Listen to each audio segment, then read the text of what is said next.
Hello, Fable here. There is something that I actually wrote about this when I was going through the whole divorce process and starting to date. And I labeled it, Are We a Society of Throwaway Partners? And it's like I hear the same thing over and over again from even friends, women, from men, that the affection stopped, then the sex stopped, and then the communication stopped between partners, and either one or both. And they became two people sharing a house, raising children. That's it. And I have met so many men that when they hug you, they're like, oh, wow, that feels so good. I've missed that for so long. Even holding hands, they're like, oh, I miss this. Conversation, they're like, oh, it's so nice to talk to someone and they're interested in what you're saying. And I mean, you just hear this over and over again. And marriage is very hard. It's work. And that's what happened in my marriage. My ex just shut down. Just just just shut down. Like he would sit at the TV for hours. He taped show after show after show and would just sit there. He taped NASCAR races. He taped football games. I mean, he'd rather the TV. His TV was his addiction. And I'm not a big TV person. I tried to get on board and watch things with him, but I'm more of a reader. And I tried to get him to do things. My mom had the place in the Poconos, tried to get him to come with us. No, I gotta work. I can't take off. But he'd take off for other things that were important to him. And I understand life is busy, the kids, the activities, but you have to make time for yourselves.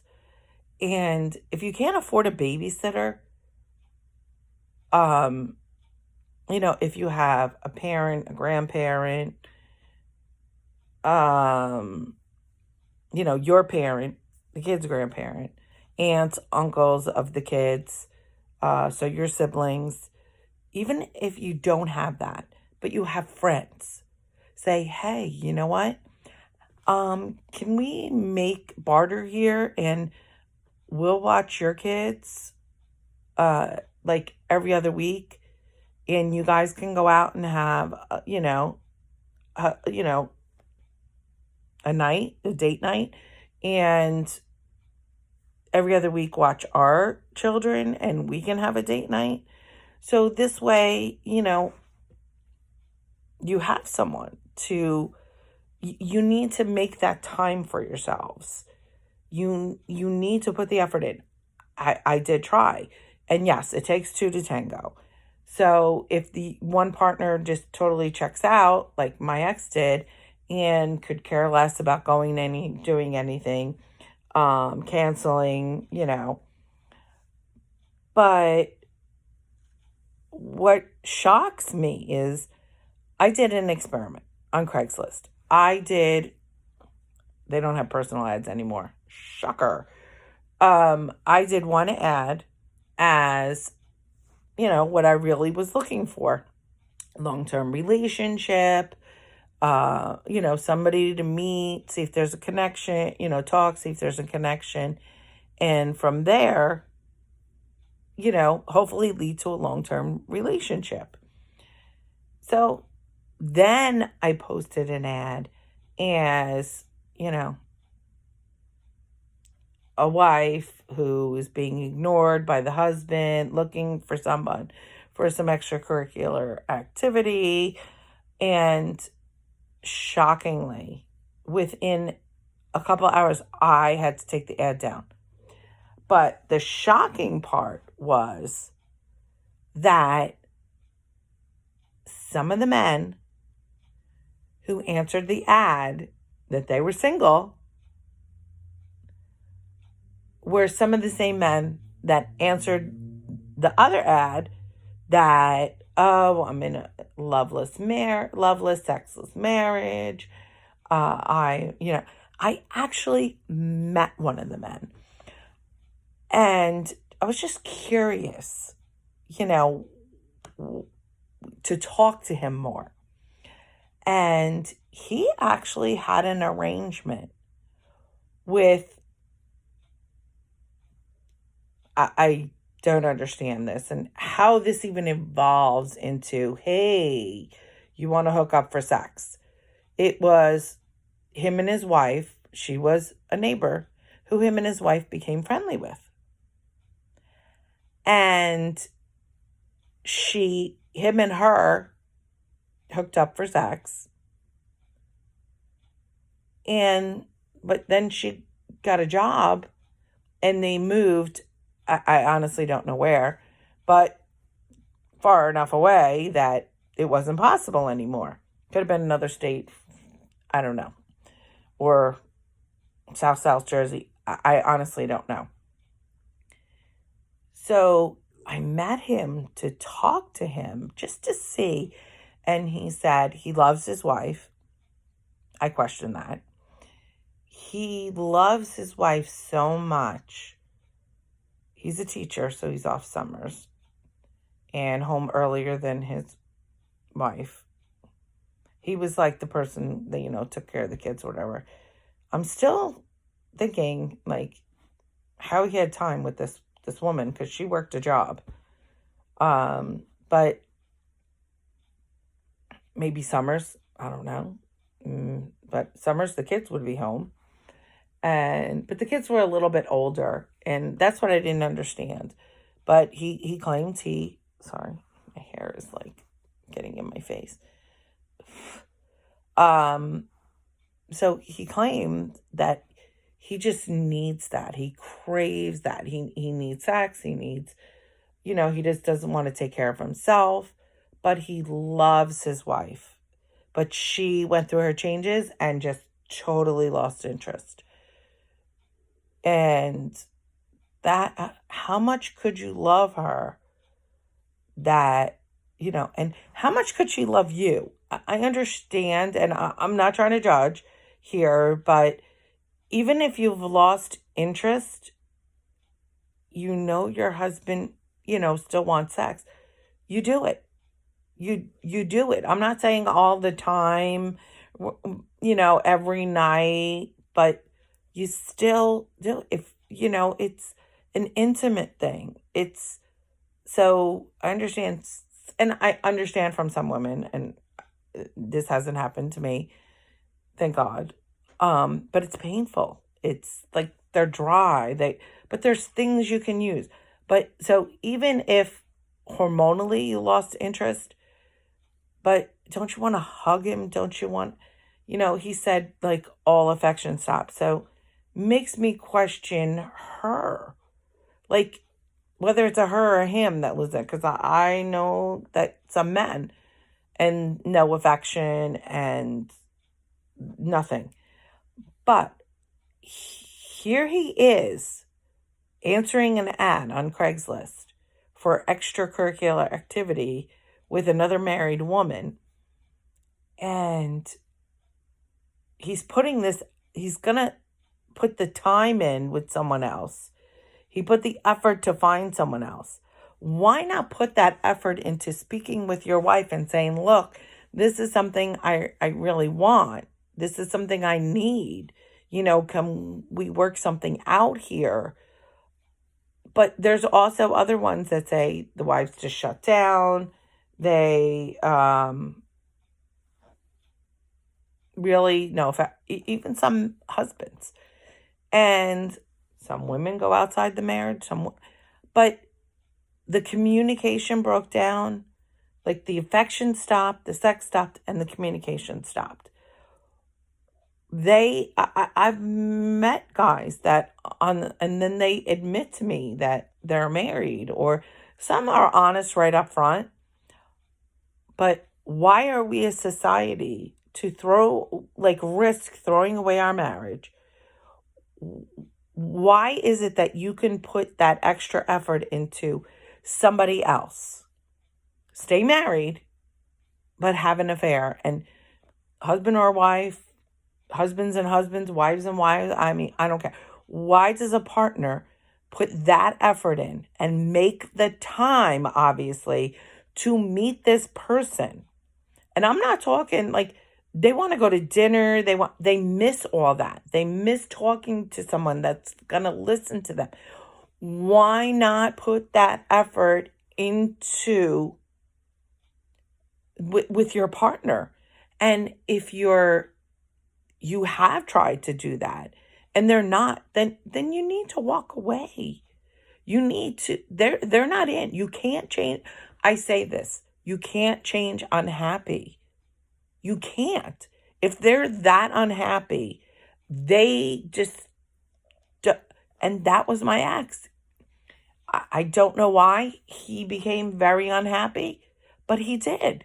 I mean, there was times that I went to the gym and I'm losing weight and people are telling me how great I look.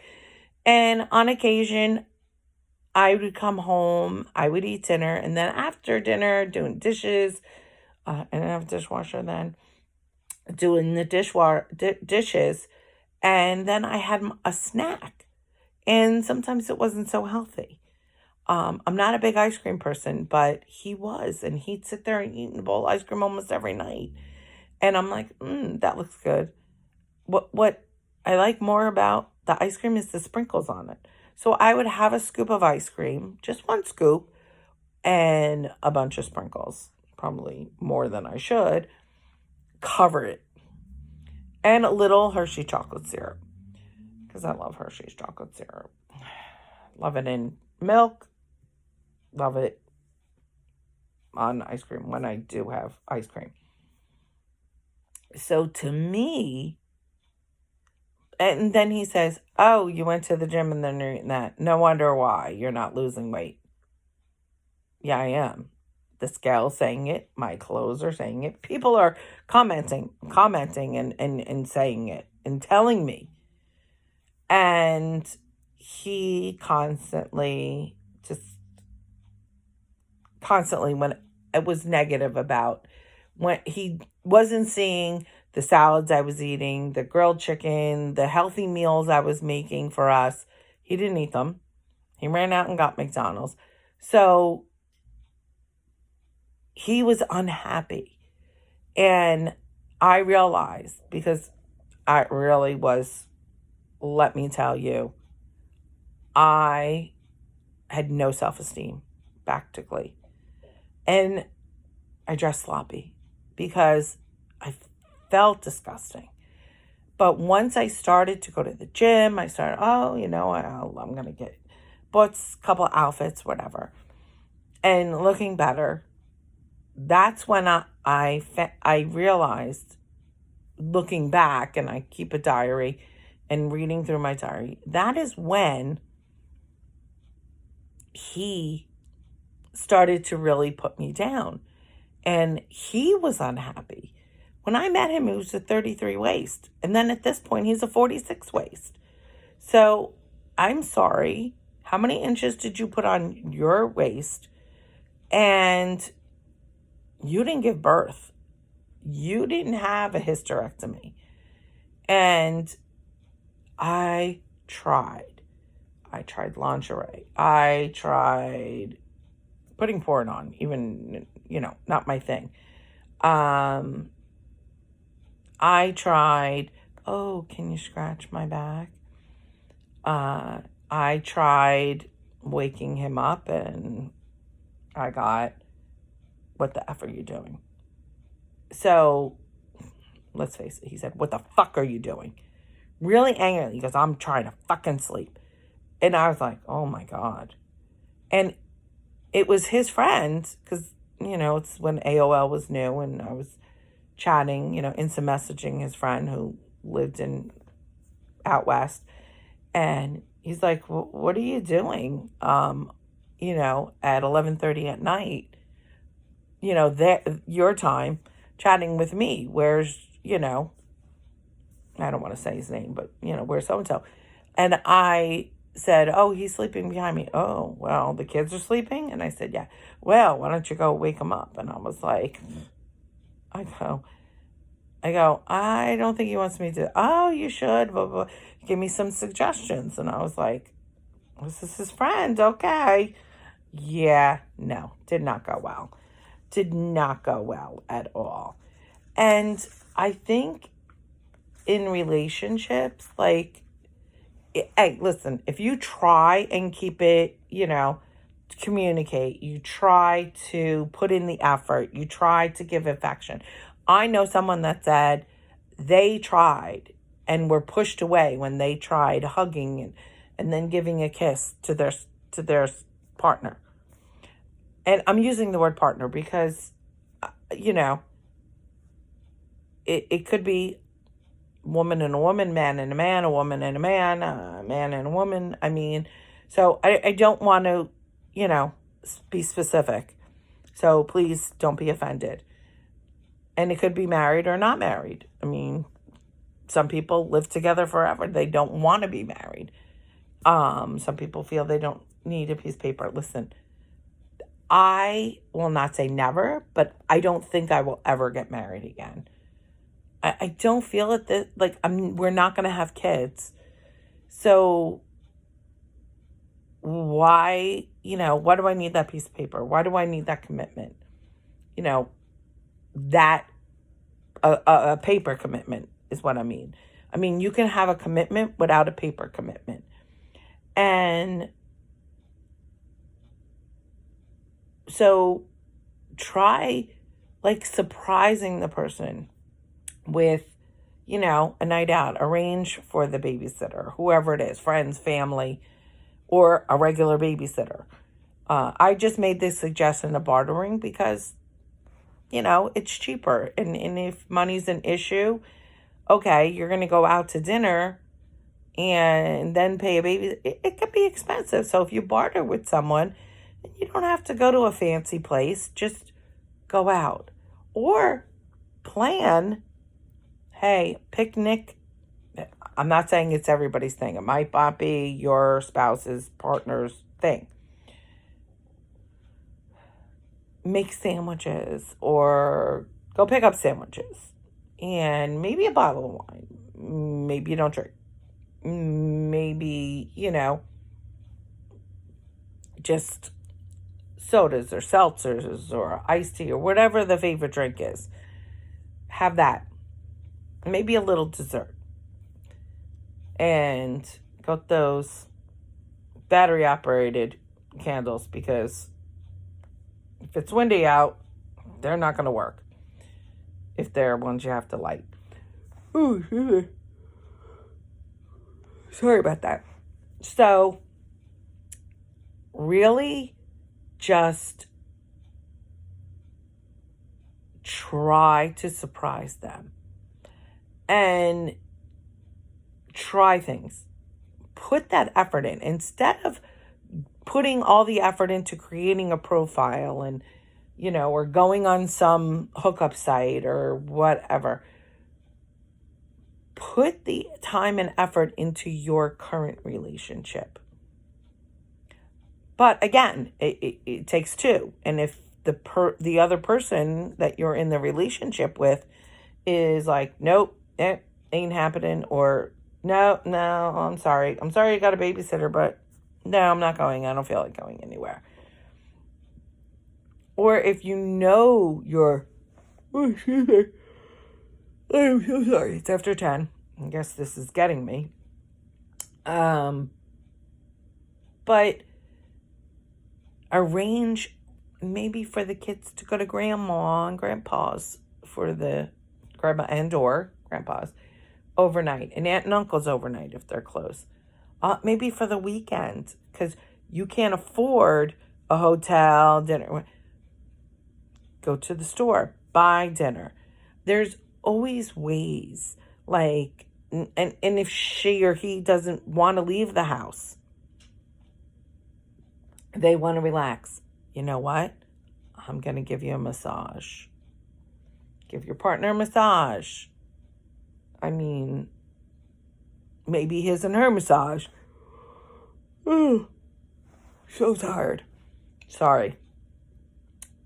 But try, because there are things that don't cost money. I mean, hopefully you have family or maybe friends. Like, hey, can you take the kids overnight? Or maybe take the kids till like 10 o'clock. And you can do all this before the kids come home. Cook a nice dinner for your partner. And a nice dinner and, give them a nice massage. Watch a movie instead of going to the movie because it's cheaper.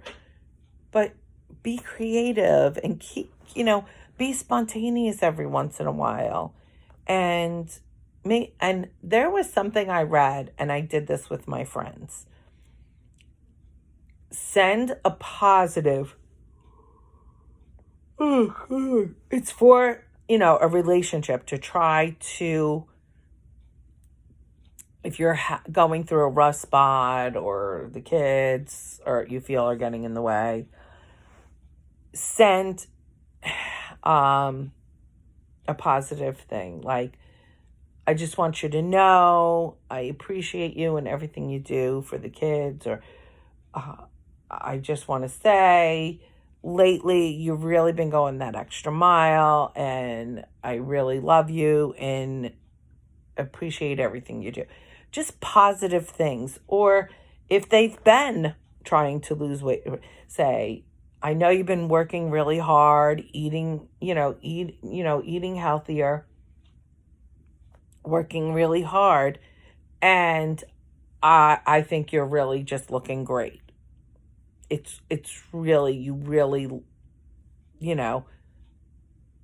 like just some positive things that you can, each day. Think of something positive to say to your partner.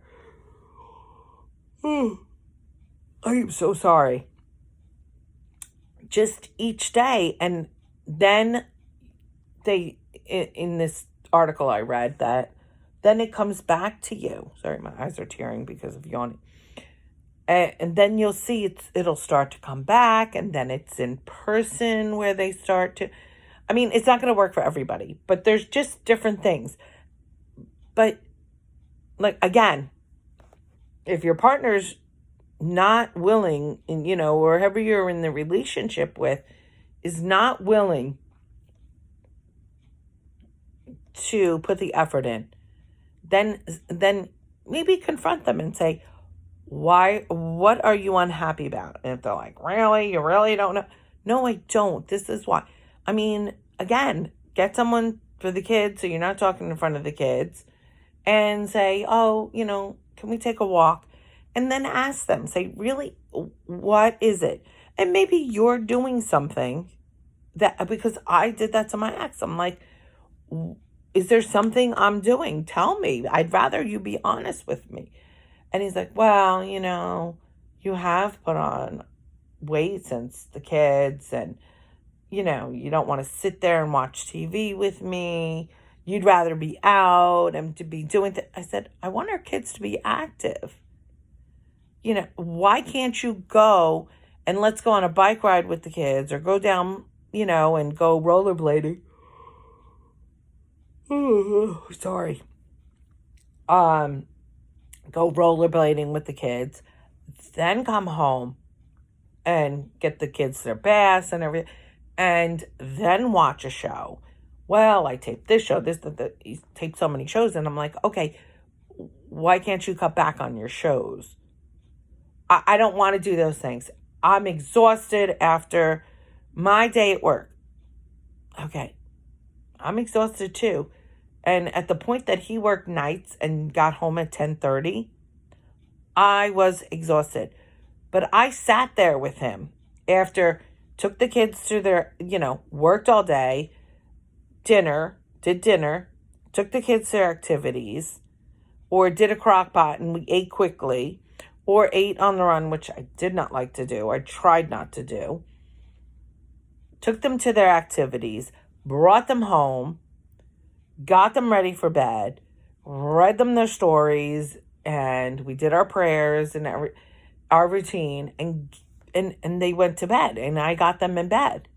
Now you're coming home at 10:30, and I'm sitting for an hour and a half, sometimes till midnight, watching shows with you. Then I'm going to bed, and I'm getting up and being at work at 8:30 in the morning. And in the summer, 8. So it was even earlier. But you're not willing to compromise with me because you're exhausted after working. Well, I don't know. The kids get up with me. I start to get them ready. And you get them ready, and then you can go back to bed. I can't. I'm at work, and I'm going all day. So that was very frustrating for me. He didn't like to go to family events. I constantly made excuses. And so he would not. I said, what are you so unhappy about? I don't know. Like, he would have been very happy. And I don't think he would have criticized me if I just said, I'm not a person to sit still. He knew that when he married me. I'm not a person to just sit and watch, as they say, the boob tube. I like to do things. And so I didn't mind being active with the children. It kept me going. But when I took me time, he wasn't so happy. So he just changed because he liked doing all those things. And then he just changed. And he didn't have, his job was difficult mentally to deal with. He was a corrections officer in a prison. So I get that, but he wanted to do that. That's the job he wanted to do. He chose it. So I don't know. I still don't know to this day. Like, he's still very angry. Doesn't want to talk to me.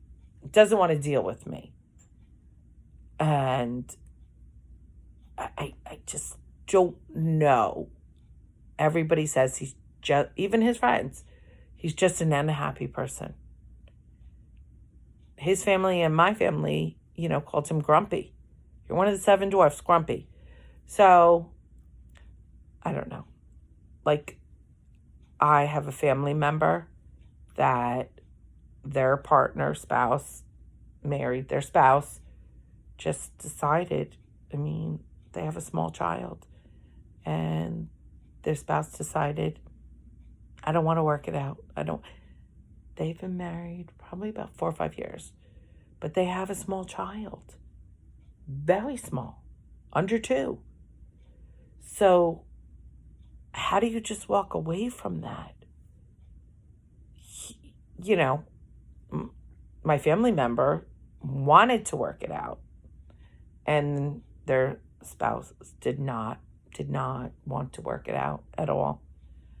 Very sad. And my family member took it very hard, is taking it very hard. And it is difficult.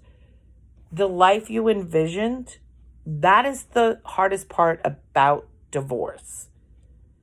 The hardest part is seeing your kids being, this home, that home, this home, that home, going back and forth, sharing holidays, splitting holiday. I know some people that still do the holidays together. God bless them. We were doing that at first, but then when the girlfriend and now wife got involved, no, that's weird. I'm like, it's not weird.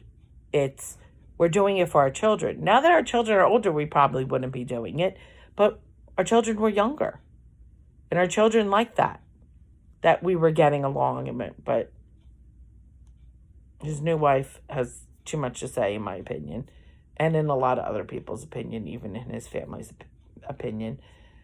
But divorce, first, is the hardest, I think, on the children.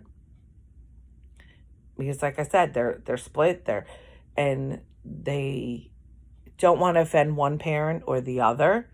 They want to, and if they want to spend more time with the one parent than the other, they, if both of them have something going on, and I really want to go here, then they feel guilty, because, so it is very difficult. So I tried to make it as easy as possible for my kids.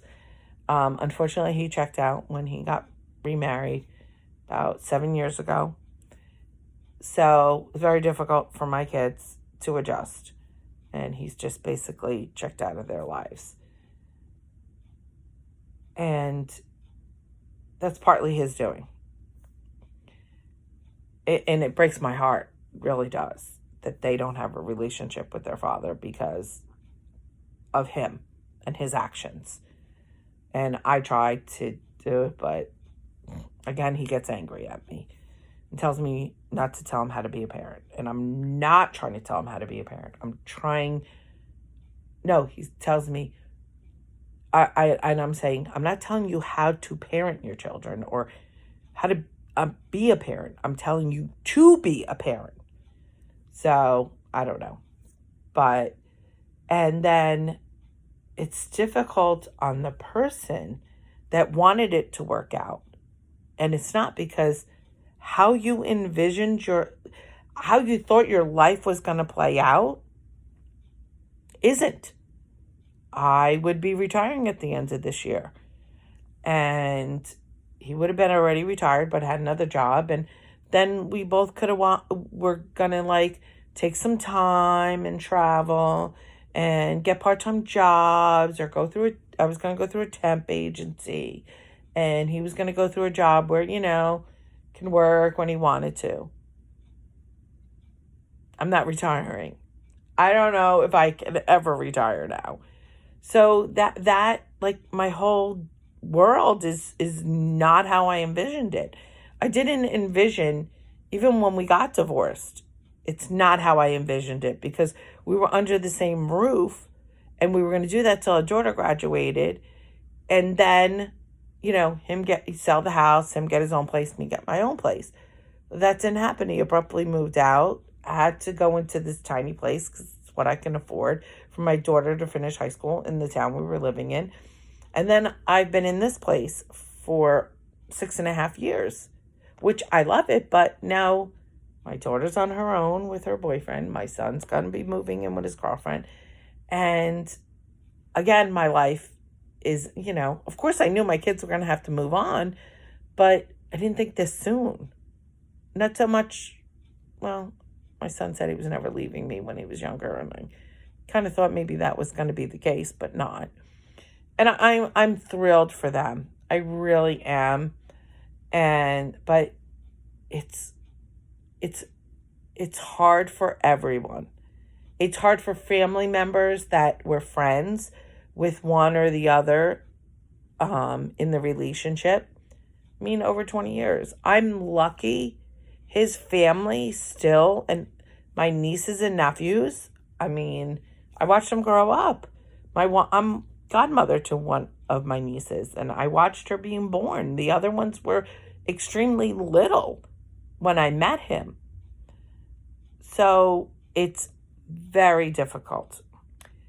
So I'm going to end this because I've gone on a little too long, and I'm looking at the time, and I really need to go wash my face and put my pajamas on and get ready for bed. So don't be a throwaway society. Work on your relationships. Okay, this is Fable signing off. And again, like, share, subscribe. I really would love feedback. I really would, on what people think. I've only gotten a couple of comments, so I really would love feedback on, and I'm going to do more of these because I did have a blog, and so I have a lot of topics. It's when I was, going through my divorce, and then post-divorce, the things I was going through. So this is Fable, signing off.